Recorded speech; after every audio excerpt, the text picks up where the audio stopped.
All right, Reece, who do we got on today here? Who do we got on?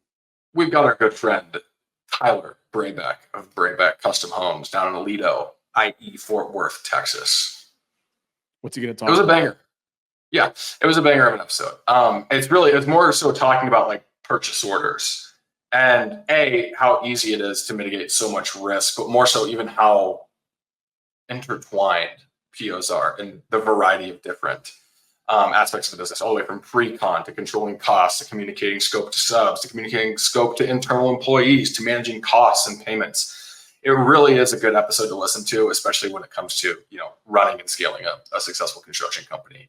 So that's something that you're tripping your trigger and you're like, maybe I've been burned on costs, overrun on budget, not managing payables. This is one for you. All right, let's get into it.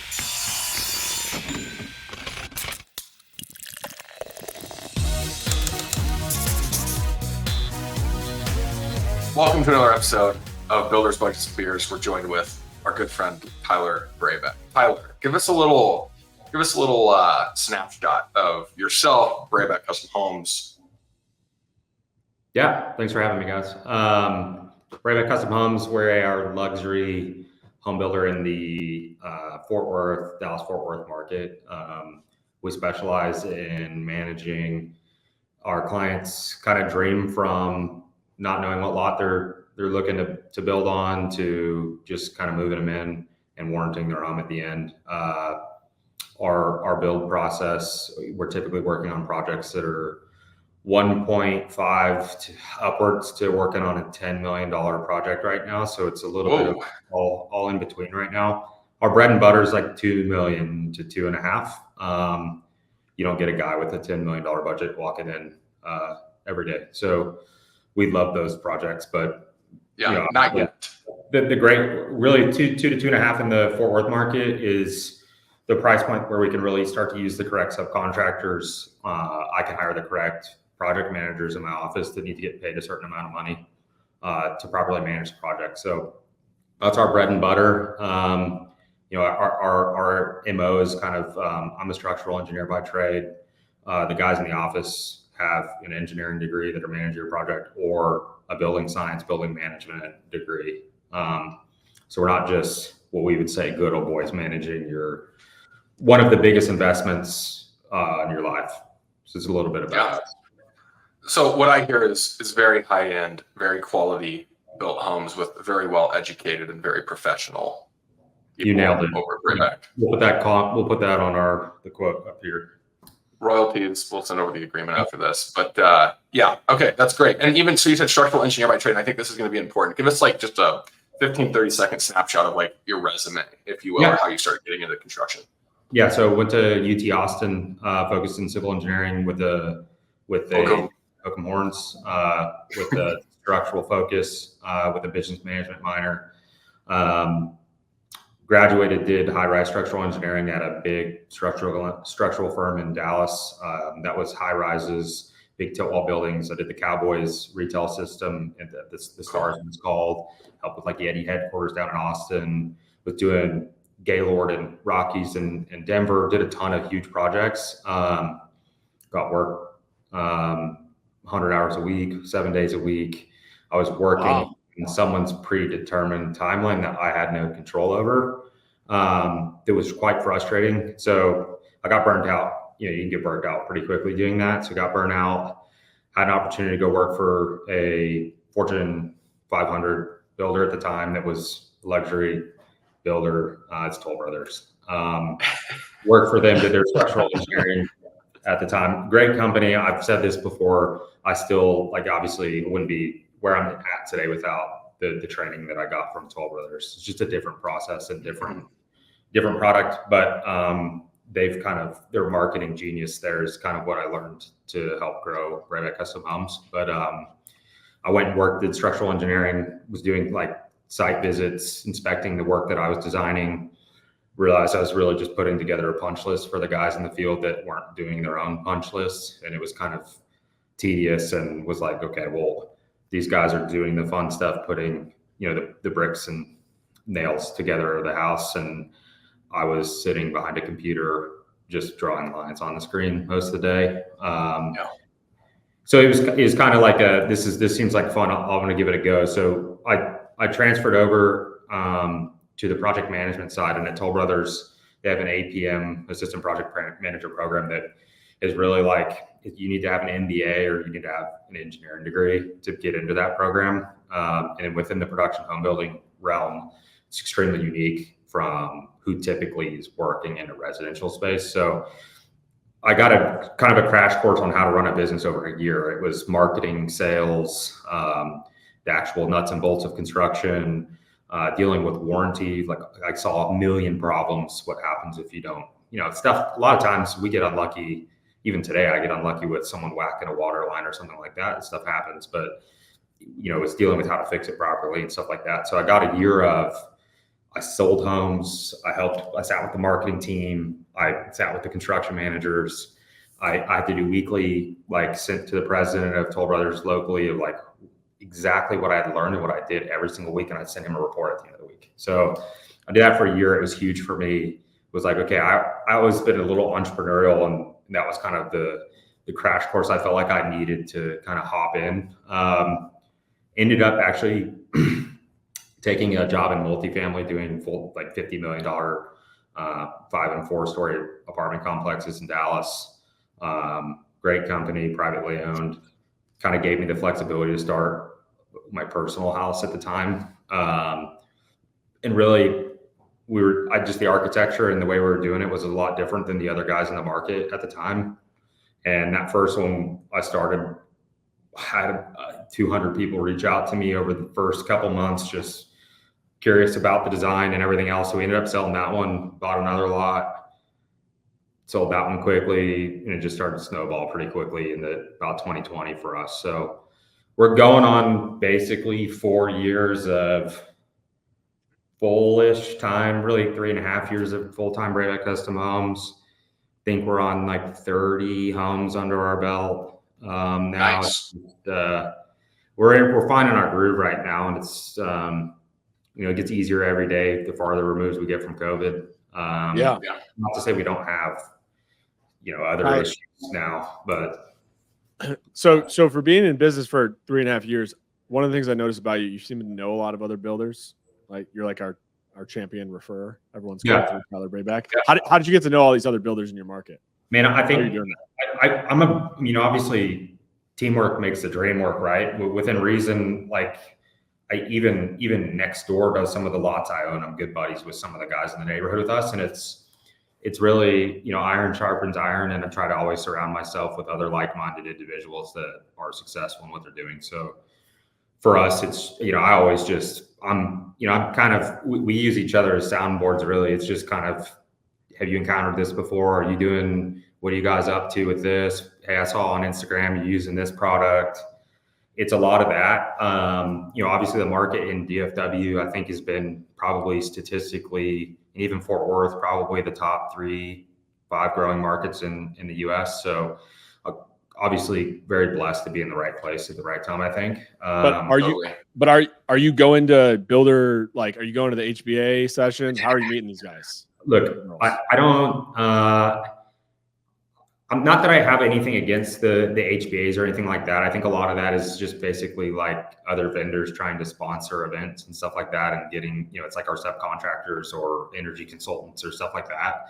I think within Fort Worth, part of the reason why I've been successful to begin with is we really have more of a science-backed approach to building a residential project. And in Fort Worth, I think we're always kind of trailing behind the Dallas, South Lake, West Lake, North Dallas guys. We tend to get the trends last within DFW, and really it's been a little bit less sophisticated market for us to dive into. So it's been part of why we're successful. So I would say no, I don't like to participate in those. And I think there's a big age gap between a lot of the guys that I chat with in the industry that were really college educated, really passionate about doing it the right way and building stuff that lasts for a long time, versus kind of that we've been doing it for 30 years this way and we haven't had problems, right, whether you think they have or not. So I think I just market specifically, I don't have anything against a lot of the guys that we compete with. And we do have some really phenomenal guys that do absolutely know what they're doing that we compete against on a daily basis. But we've had enough work in the market to go around for everyone. If you're not busy right now in the luxury custom game, you probably, there's probably a reason for it. Sure. So it hasn't, I mean, really, I think over the last 4 years,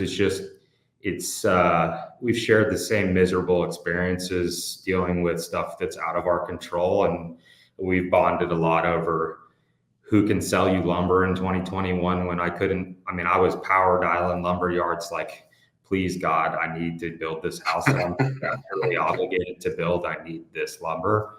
For a guy that's new into the game, I was just trying to beat down any relationship that I had to help kind of get stuff going. So it's just, it's just like-minded, dealing with difficult clients sometimes, and having another guy that basically a therapist or whatnot. It's just, I always just try to keep a pretty tight-knit group of guys that are like-minded to me, really. Yeah. Cool. Well, and there's a lot of businesses born out of COVID. So good for you in terms of like entering the market, especially in as volatile as a commodity market as you guys were. Knowing your background, I mean, it makes sense that you guys have, really kind of slingshotted out of the gate here. And the reason I want to go into your background is because you have a really, I would call it like a really sexy background, working for big Fortune 500 builders, having structural engineering backgrounds, working for larger companies, obviously very well educated. I wanted to start there because with today's topic being purchase orders, I want to hear your take on just purchase orders in general in the construction company, but even specifically in the high-end custom design world and how that plays together. And riffing off your background, let's start in terms of like managing costs, contracts in the construction world. Yeah, I think for us, like kind of being born out of COVID, a couple different things that were imperative for us to be successful was obviously being able to manage a budget, which is how we make money, obviously. In order to do that, you got to have a good way to kind of be able to, one, protect yourself from a liability standpoint and a scope of work standpoint. So it's detailing out what's in my framer, my painter, my tile guy's scope of work, whether he's providing the materials or whether I am. In residential, we end up supplying a lot of materials, but sometimes it's easier for them to go buy it, whatever it might be. So it's just kind of agreeing on a price, agreeing on a scope of work, and then being able to pay. For us, it's weekly. I don't think people realize that residential subcontractors in general, I'm fronting most of the money out of my own pocket every single week. And so my cash flow requirement is much, much higher than if I was a commercial subcontractor, where once I get paid, then I would then pay the subcontractor in commercial. And residential, if I don't pay my painter on Friday, he probably doesn't have enough money to pay his guys that week. So sure, he may be a very skilled craftsman, not a great businessman. So a lot of that might be two-way, where I'm setting him up for success because he knows what we agreed upon. So we don't have to argue about it. We don't have to go back in our text messages. We don't have to go back to who wrote it down on a piece of paper. So it's a better relationship between me and the subcontractor. And then two, it's, in COVID, it was 2020, 2021, really fixed price contracts. I'd say I don't know the exact percentage, but I tell you a majority of the contracts in the market probably were fixed price contracts. It just wasn't feasible in spring of 21. We saw cost increases by the hour on most materials. So it was just kind of like chasing our tail to the point where we needed to switch to a cost plus a percentage fee job. And in order to do that, you need to be able to track a pretty tight budget for your client. So in order to do that, you need to make purchase orders, you need to protect yourself, and you're also protecting your client when you're doing that, making sure that you're agreeing upon prices. And a lot of times it's getting those POs established early on in the project. And most of the time it still is today, so that you can cost project what the end of the project looks like, whether that's a change order owed by the client because we went over budget on selections or whatever it might be. Or, a lot of times it's kind of a roller coaster on a cost plus job where we did really good on drywall. We call it buyout. We bought out drywall really good and we were under budget on that, but we saw lumber, it's a commodity, right? It's traded. So it's kind of, you might trade at $700 a board foot today, which is not what it is, but then, a month from now, it might drop 200, whatever it might be. So it's a volatile deal that we try to set a budget on a custom house that's never been built before. Sometimes we hit our budget, sometimes we miss it. It's nearly impossible it is impossible for us to get it down exactly without having a full set of plans that we bid out before. But even a lot of times I might contract and not need lumber for 4 months. Well, there's not a lumberyard that'll commit to us. Previously there definitely was a lumberyard. Yeah. So Tyler, that's the piece that I think. So part of the purchase order is the scope of work. Part of it is the amount itself that you're agreeing to. It sounds like what you're saying is these custom projects, it's hard to forecast the amount. And often what we hear from a lot of cost plus or custom builders is POs aren't worth my time because scope's going to change, the price is going to change, whatever. It's getting passed through to the client. How does that work for you? I don't want to tell anyone how to do a project, but I can tell you that what we've quickly learned is the more that we can get done and selected by the client at the beginning of the project, the faster the project goes, the better we are at achieving an on-budget project, and our clients way happier. So if you aren't putting the work in up front, so for us, it was in 2021, you don't need an interior designer. We'll help you go to the 8 million option of showrooms and websites so you can order 5,000 different tiles from, whatever it might be. And it's really a miserable experience trying to do that all on your own if you have a day job or you're not a professional at it and you don't have the vision. So for us, you have to have an interior designer. And we start interior design, and we can set budgets really based on we can show you a home that's that's in progress that might be similar budget to yours, that show you kind of here's what the finish out that you're getting, or show you photos of another house to be finished type deal. But it's really kind of just setting these allowances and budgets correctly from the beginning, and then really kicking off interior design and getting appliances, tile, plumbing, fixtures, all that stuff picked out at the beginning. I can contract with those guys. Put a deposit down, order my windows, all that stuff up front. And then I can project to the client, hey, we're doing quite well. You might have $30,000 left in the contingency, and the contingency being our safety net for lumber overruns or whatever might happen on the project. Something gets stolen sometimes or whatever, some window gets damaged and we don't know who did it. That's what the contingency is for. And so it's kind of like, if we're through, let's just say we got cabinets installed, we got 30 grand left. Well, go buy a different light fixture for the dining room. Go spend the money if you want to, or you don't need to draw that money and you can save it. So, or spend it on landscaping, whatever it might be. So it's really, for us, it just makes the process, having selections done up front, doing all the hard work up front, then it's just, we're building the home. We're seeing our projects take 2 to 3 months longer without an interior designer. Over budget, they're unhappy, and the decision fatigue associated with all of the millions of choices that you have throughout the process just makes it extremely unenjoyable for our client. So I think, that's how we do it now. You got to have the design up front. And I can tell you, anyone else that does it that way can tell you it's just a better way of doing it. So that's how we're doing it. But it's really, I can just have my PM do POs for, let's say, 80% of that job up front. And he's just focused in on the details of building your home, creating the punch lists, following up on them. He's not having to randomly, we're not calling the guy a week before going, what's your price on this? Like, can we go? We might have already peaked contract on it, but they want to do wallpaper on one wall. So we need to do a level 5 finish on a couple different walls just to get the wallpaper there. Okay, great. Well, we can make it a different PO for that, or revise the PO amount. That's not a big deal, but the client can easily understand what that change looks like in our adaptive budget by making a change to the budget, and making a note in there like, hey, $3,000, we're adding $3,000 from the contingency to drywall to address these different smooth wall areas that we need to get, or whatever it might be. Right. So I think for us, it's the more work you can do up front, the easier the project's going to be. Of course. So that's what we need to do.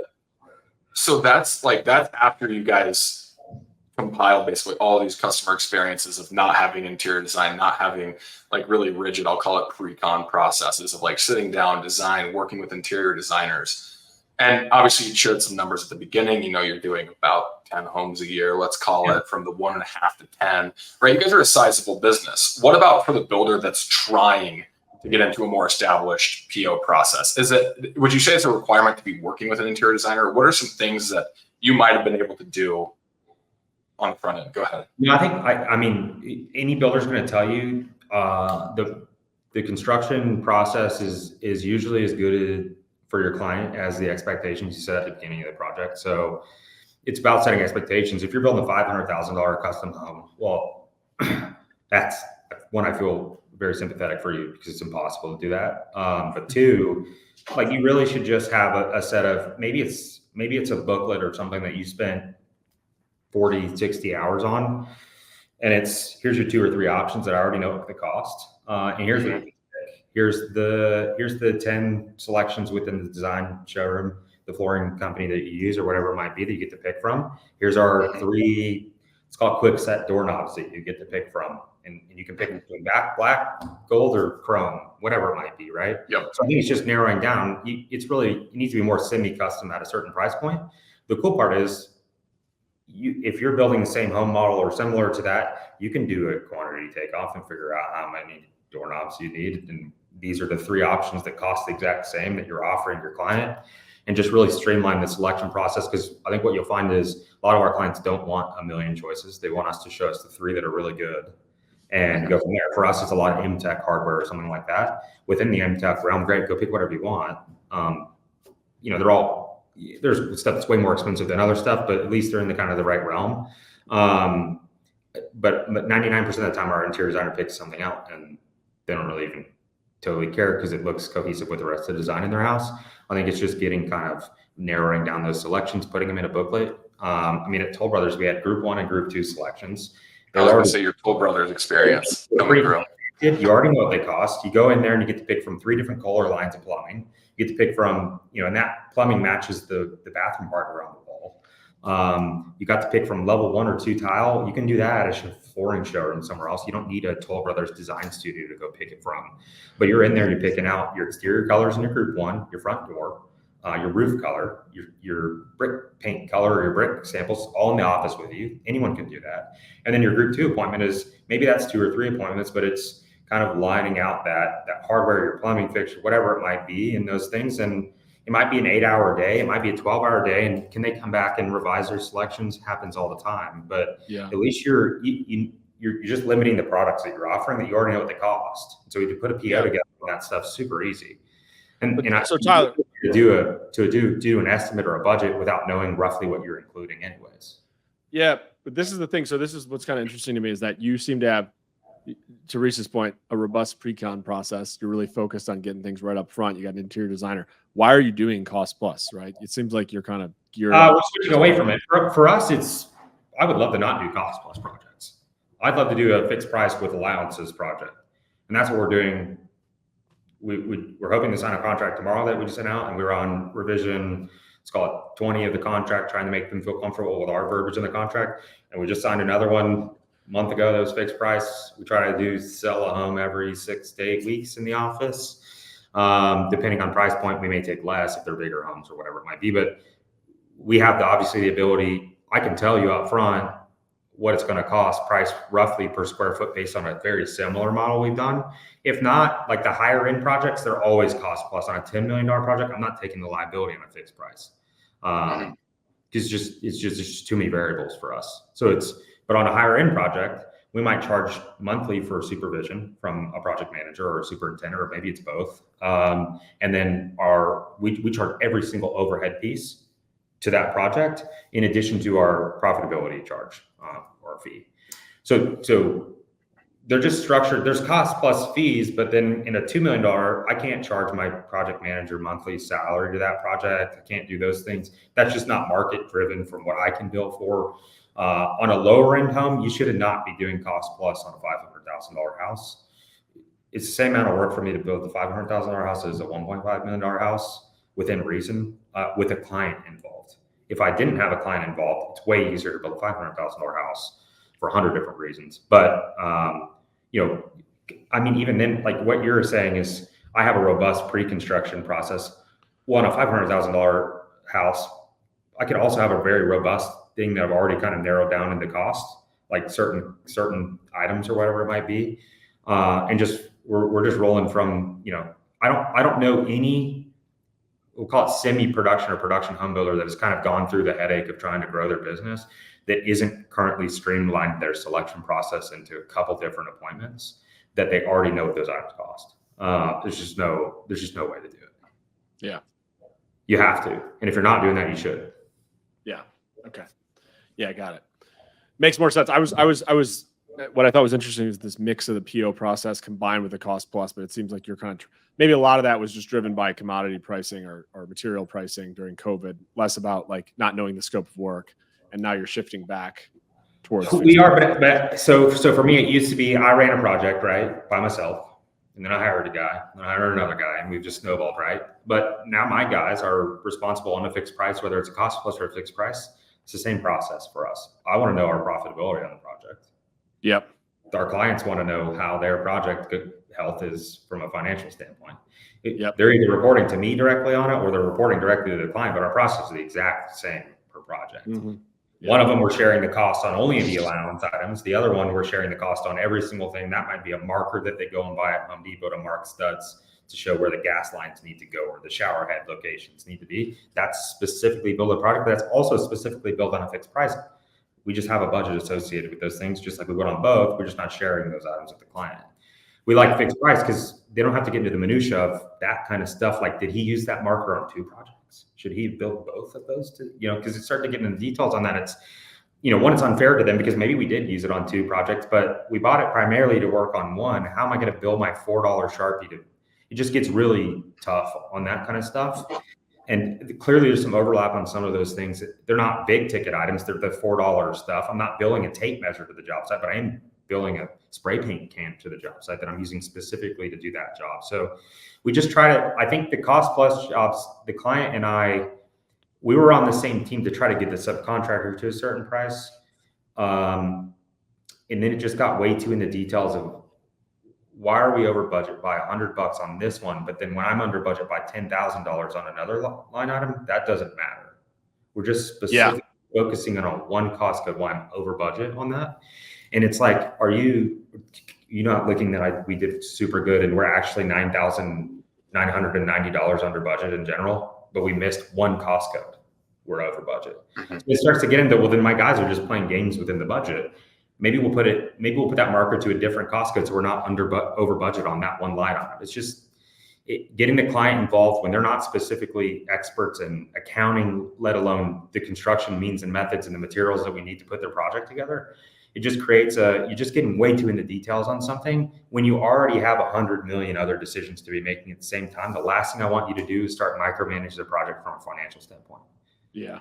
Right. So we're trying to push farther away from that. The higher end projects, I'm not saying that they don't care as much. Our books are extremely tight and you have to trust your builder that we're honest in doing exactly what we say we're doing. And we are, but on the higher end projects, if a guy has $10 million to spend on a house, he's not really concerned about a marker. Yeah. Right. From a $10 million client. We do on the lowest end cost plus projects where the $4 or $5 does matter at the end of the project. Yeah. Not a great example, but it is a good, it's probably to an extreme on that, but that's the problem that we've been having with cost plus projects. But when I have employees in payroll and everything else like that, my guys need to be able to project profitability to me on fixed price contracts. So POs are just as important on a fixed price as they are as a cost plus, so that we can project profitability. So for tax purposes, maybe we do a rental, maybe do something else to help try to offset some tax stuff. So it's just running a business. So you need to know how much money you're making. If you don't know how much money you're making, boy, that's tough to sleep at night. Yeah. All right. Totally. Well, and Matt, Dr. Dollar, do you want to interject here? No. I just like Tyler's tight books. Tyler, he's got the tight books. Tight books, Tyler. Books. I've seen those books. Those are tight. They're tight. We haven't always been tight books, Tyler. No. They're good. They're good. Because we need to run a successful business, right? No, they're good. Well, they're good. Tools. And that's kind of what I want to steer here, because like POs, very clearly, I mean, it's controlling costs, right? Outlining scope of work, outlining agreements between subs and vendors, right? For the builders that aren't using POs, what kind of risk are they taking on? I'm going to tell you, if you're probably not doing POs, maybe you're not also doing master subcontract agreements. Maybe you're not grabbing certificate of insurance for your client that you can also upload and attach to your person in Adaptive to make sure that if someone falls on the job site or shoots a nail through their hand or whatever else like that, they have insurance to cover that. My clients cover because they're listed additionally insured on our general liability policy, but we're not hopefully having to use our policy at all. You have your own policy. Someone falls off scaffolding and sues the whole job site. You need to have insurance. Well, PO, a lot of that stuff is protecting your stuff, even on a fixed price. If the guy leaves a job site a mess overnight and you didn't put in a contract anywhere that you could charge him whatever your cleaning fee is to have your cleaner come out and clean the job site from the massive mess that they made, well, you're losing money. So for me, it's number one is safety. That's like for my guys, obviously safety is number one on our job site, but it's trust but verify on literally everything. But we're trusting our subcontractors because we're making them agree to the scope of work that they're carrying a certain coverage of insurance. They're going to clean the job site, because if they don't, I'm going to charge them. They're not going to leave their food trash in the house. They're going to, not play loud music between these hours or whatever it might be, because we make them do that up front and they're agreeing to it. You really can just prevent a lot of problems by just, again, setting proper expectations. And that's all our scope of work is at the beginning. And if you have multiple team members, it's easy for someone to go, hey, Austin already contracted this and he is including the material on this job. He doesn't typically, but we already see that in the scope of work for maybe the bookkeeper or whoever else, just to kind of go red flag. Why are we paying for materials when it says in the scope of work he's supposed to? I think there's 100 different avenues you can take for why you should use a PO, but I think number one, it's always just covering your butt. Yeah. So the big risk is like, first and foremost, like cost. And you use the example of like having those expectations set with subs, something as simple as like who's going to take or keep the job site cleaned up. But even more so, I mean, I talk to builders all the time and they're like, yeah, I want to get into, a PO process, but right now, we're not, or we're having that conversation internally. Like, what do you really think? Is this, they're just leaving money on the table from cleaning fee standpoint? Or do you think they're just falling victim to, pricing going crazy, or what's the big, probably the biggest miss? The biggest myth is just, I think you're not setting proper expectations with your subcontract at the beginning. You're opening the door to arguing with guys that you should have relationships with, good relationships with, like your subcontractor. Well, I agreed to do trim for X amount of dollars a square foot in person. We didn't write that down. Maybe we didn't text it to each other, whatever else happened. You get to the end of the job. Well, he needs more money on this stuff than what you remember or whatever you feel like you text about. Well, what are you going to do? I mean, to me, it's just like you're leaving money on the table because everyone agreed to a price. We put it in the builder. You legally binding signed off on it, or whatever, adaptive, whatever it might be that you're using. You probably cut that out. It's fine. We love builder trend. We love builder trend. But anyway, so that's I don't know. There you go. Yeah. No, well, I think that's the biggest thing. It's like around PO, it goes back to like mitigating risk and setting proper expectations, right? That's the big piece. And I think that's why we wanted to have you come on here, because even with your background in Toll Brothers, right, you're going into these like really in-depth explanations of setting proper expectations and having options outlined and making it as easy as possible for the consumer. And obviously returning to the builder, focusing on profitability. Those are the reasons why you should be running POs. 100% agree. Yeah. I mean, yeah, you nailed it. I think we talked about it here, but it's expectations with literally everyone setting the proper expectation, but also protecting yourself. And the first and foremost is going to be how you run a successful project and a successful project. Yeah, of course. Well, and I think that's going to the topic is about mitigating that risk, right? And letting builders run a healthier business. And we had one of our partners on an episode before this, and they were talking about the financial maturity of construction companies and how they grow and how they blend. What's your take on when is the right time to start pulling in a PO process? Does it take getting burned? Or does it? Is this something that you can like listen to? Right? Like I think the guy that's in his truck running one or two projects that maybe doesn't want the overhead of an annual fee or whatever it might be that, depending on what you're using to manage your projects or what it might be. But if you're just starting out and you don't have the money to spend up front on some of these things, I think it's a pretty difficult deal because I was that guy in my truck working at my house. I was that guy. And it was me texting the trim carpenter. We agreed on this $1 per square foot for the house, and here's how many square feet it is, or whatever it might be, or me just thinking I'm friends with the guy. I've been working with him for a decade. But then we both forgot, like 6 weeks later, when he's done with the scope of work, that he thought was probably a lot harder than what he agreed on. And then we're like, oh, no, I'm just giving an extra $500 because I feel bad for the guy. Right. Maybe I did or didn't agree to what he's saying I did. He's busy, I'm busy, whatever it might be. So I think it just takes a couple mistakes or whatever else on the job to probably recoup your money from whatever process that you need to implement. It's just tough. I think it's tough. I think it's tough for any small business owner getting started to really help. There's no perfect roadmap to setting up your financial processes at the beginning of the project. Cause back to your analogy of me working at Toll Brothers, like I didn't do the accounting. I didn't. Right. We clicked the button when the guy was done with the job with the predetermined amount, and it shot him when the schedule item's done. I didn't have to keep a QuickBooks Online account, an adaptive account.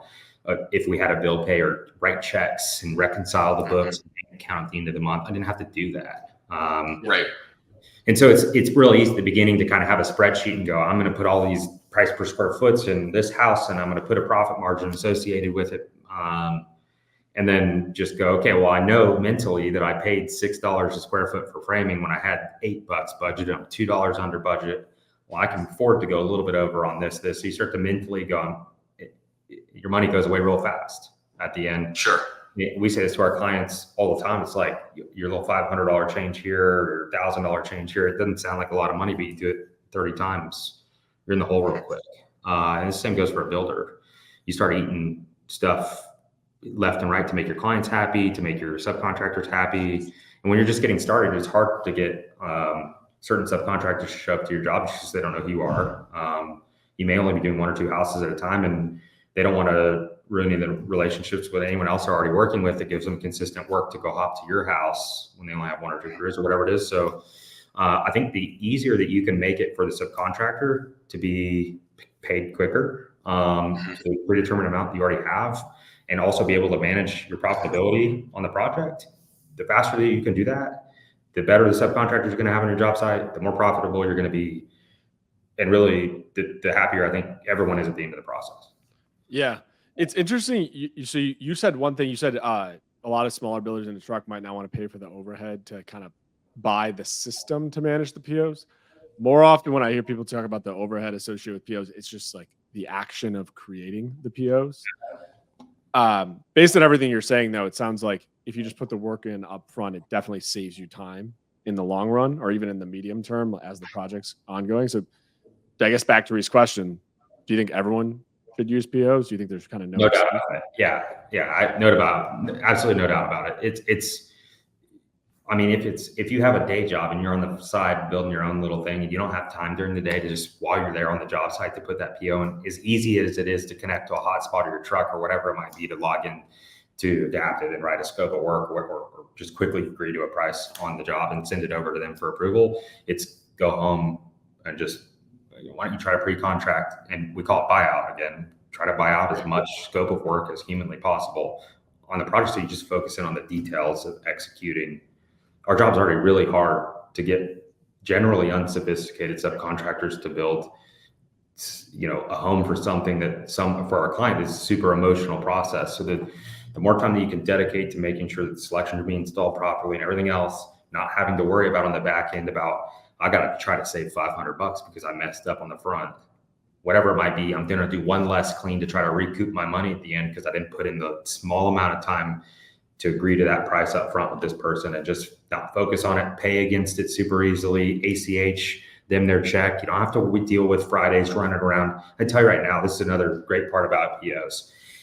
Having to write physical checks for a small business and then manage when they're going to get cashed, just writing them, maybe they didn't get cashed, trying to reconcile your books by writing paper checks is a horrendous process and you should not do it. Paper checks you shouldn't be writing paper checks to your guys.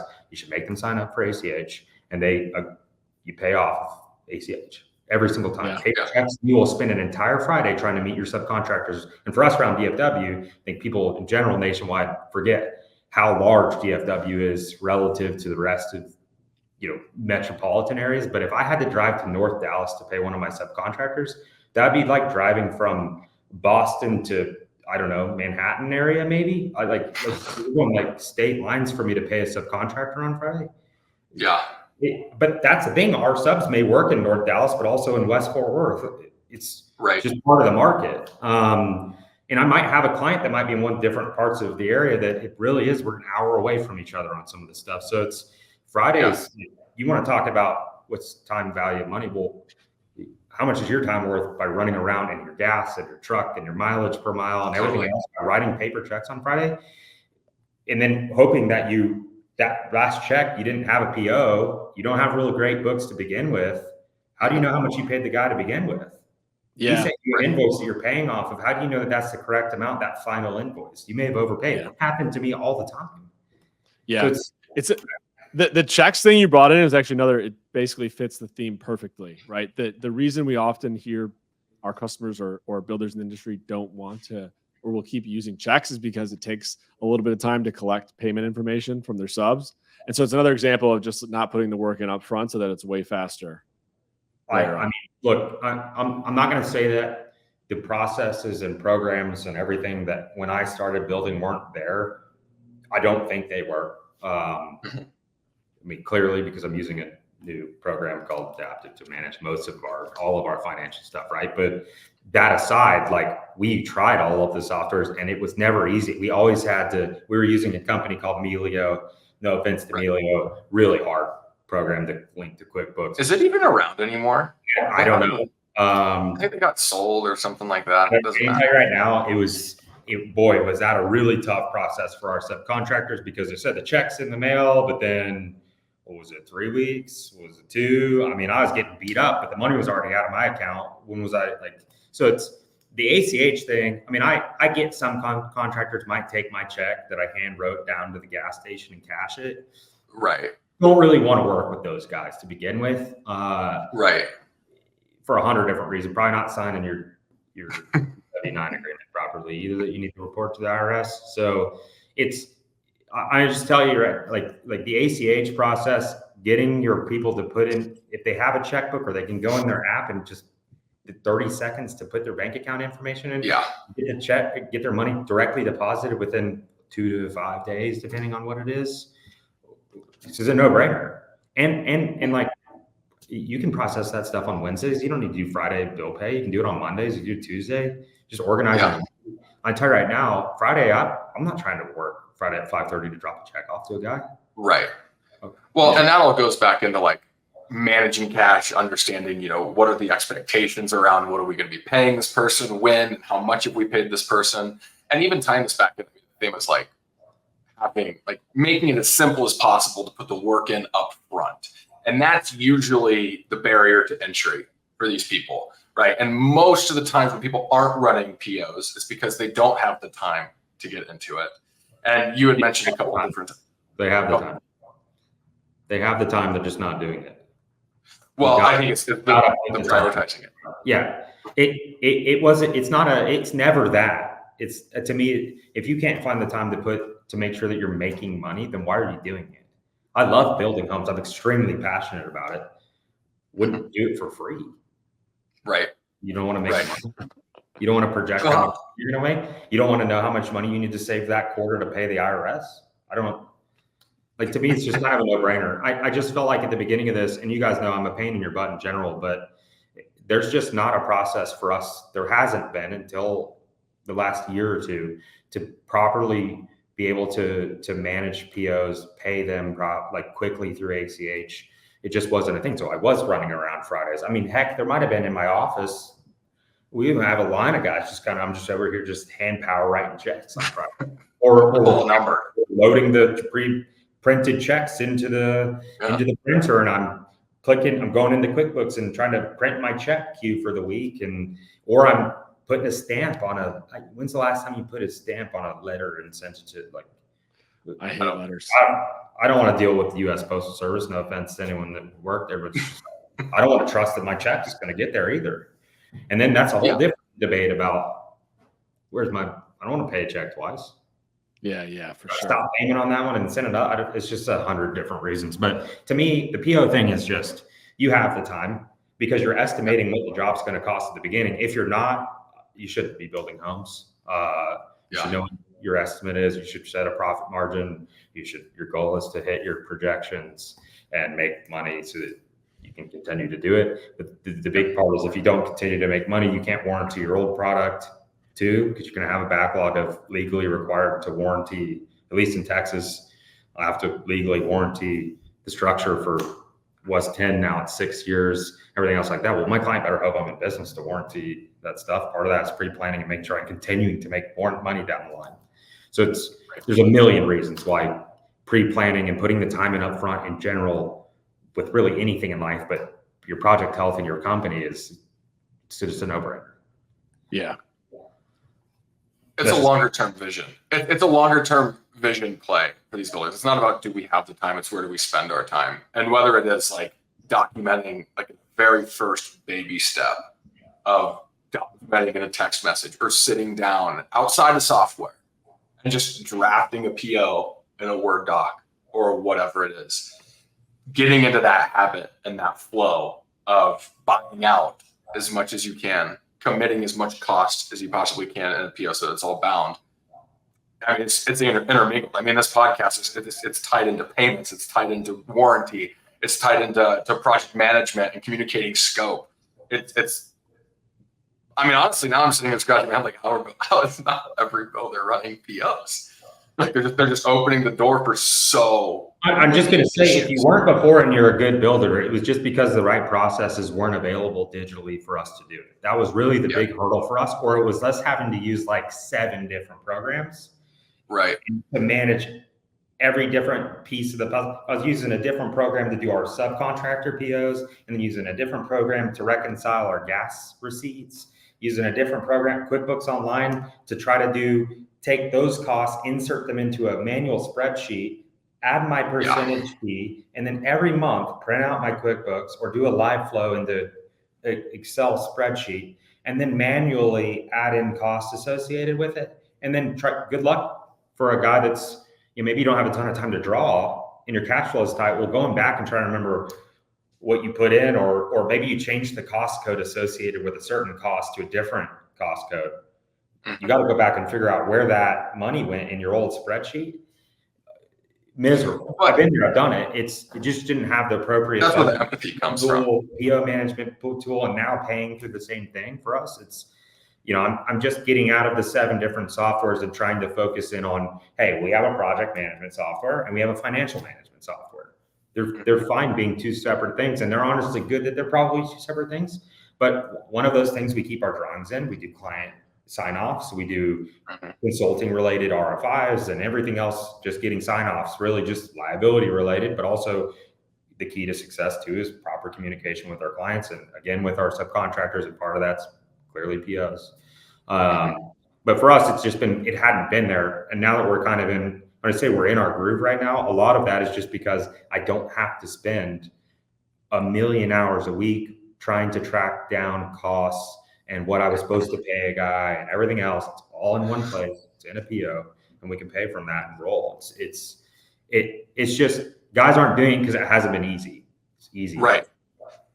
And that's what I was going to say. Is like there has to be like a level of empathy there, because that is like having the Excel sheets, having the multiple pieces of software, taking the time to sit down and manually build all these pieces out and try and orchestrate the right way to do it.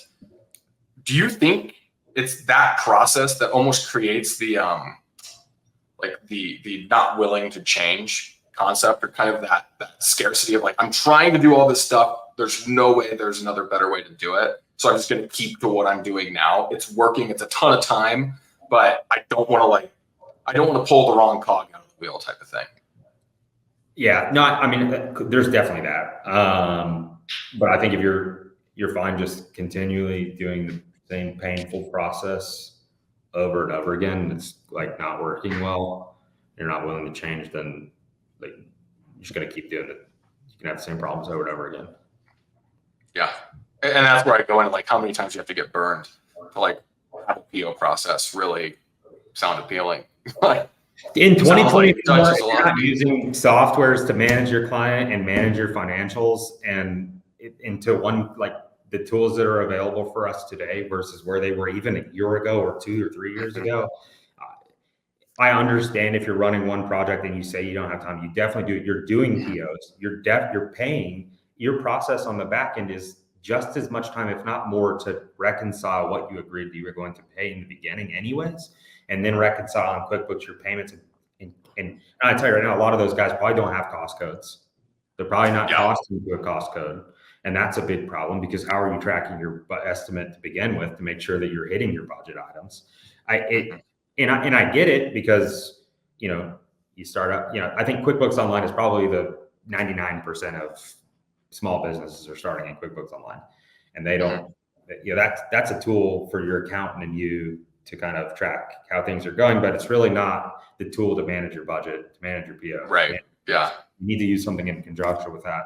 And I understand, like, it's hard to understand that. But the big key is, like, I think probably for guys that are doing one, is you need a good set of cost codes that you're starting with, but they need to be associated to the things that you're doing your estimates at the beginning of the process. So I think that's obviously, like, for us, I had cost codes from the National Association of Home Builders, and I'm sure that's probably where most guys probably start with that stuff. For us, we felt like it wasn't detailed enough. We then dove into the CSI cost codes of 16 division cost code system, way more detailed. Maybe it has 1,000 more cost codes than the National Association of Home Builders stuff. We also do a wide range of projects that we might need fire sprinkler on one job, but we don't on the other, or fire alarm, whatever it might be. But, like, those don't translate well to the National Association of Home Builders deal. But if you're doing a $500,000 house, that's perfectly fine. It's a great starting point to set up and get into QuickBooks, and then manage your POs in a software, and start to get organized and get ahead of your processes there. But it's definitely hard. I've been there. I've done it. I wish I had learned had a mentor maybe to learn from, but at the same time, the software is so new. It's really, we're kind of implementing and creating processes as we go here day to day. Well, and I was just in Austin. I was speaking to a group of builders about mitigating back office risk. And, let's throw a little trivia at you, the same trivia I threw at them. You're a builder, Tyler. You made a comment, you're passionate about building. When was the hammer created? Great question. We use nail guns on Brabec as a mom's job site. Okay, but when was the hammer created? I have no idea. Maybe let's guess 100 BC. I don't know. See, I don't know. It's 3.3 million years ago. At least that's what ChatGPT told me. Long time ago. And then when, to your point with the nail gun, when was the nail gun created? 1949. 50. You're close. Oh, that was pretty close. Yeah. 1950. It was like one of Howard Hughes' engineers or something was trying to more effectively put something like that. Anyways, the point here is now when you're sitting on a job site and you're seriously sitting there scratching your head, like in 1950, 100 years ago, 75 years ago, right? People were installing subfloor with hammers and nails, right? And now you're sitting here and you're saying, okay, the adoption, it took 3.3 million years ago for somebody to look at this and be like, oh, the hammer's working. This is great. Obviously, we're going back to cavemen and stuff like that. But the point is, on our job site still. Yeah. Right. And then when you say with these builders, adopting these tools and they're so new, we're on the front end of that, whether it is adaptive or any other, majority of products out there. The point is really looking and evaluating your business and saying, this risk is inevitable, right? If I'm not using POs, I'm opening myself up to risk, right? And that's by default hindering the success of my business. When we start to ease into this, it's going to be more and more people start adopting these processes more widely. And that's where we're taking the hammer, converting it to a nail gun concept as we build software. It really is a no-brainer. You look at it, and as soon as you start adopting it, as soon as you start leveraging these tools and these better business practices, that's where you start insulating yourself as a business. And as I've phrased it for a while, right? Is this a hobby that we're monetizing, or are we running a business, right? And it's really when you start getting into that territory, it's where you start closing inventory shortages, and we start running healthier businesses, and we can weather more economic swings, right? We can really start doing things the right way. You've nailed it, Reece. With a nail gun or a hammer? We use both. Hell yeah. Okay. No, this was good. I thought this was a really good conversation. POs, and this might not have been as a direct, I guess you can't really get that deep into why POs or the strategy of POs. It's pretty straightforward. I think the biggest piece here was how involved POs are in the variety of different components, and pre-con and design and cost control and budget maintenance and communication and all these different pieces. So your wealth of knowledge, Tyler. You're You welcome know knowledge, this. Tyler. I love You you, know Tyler. this.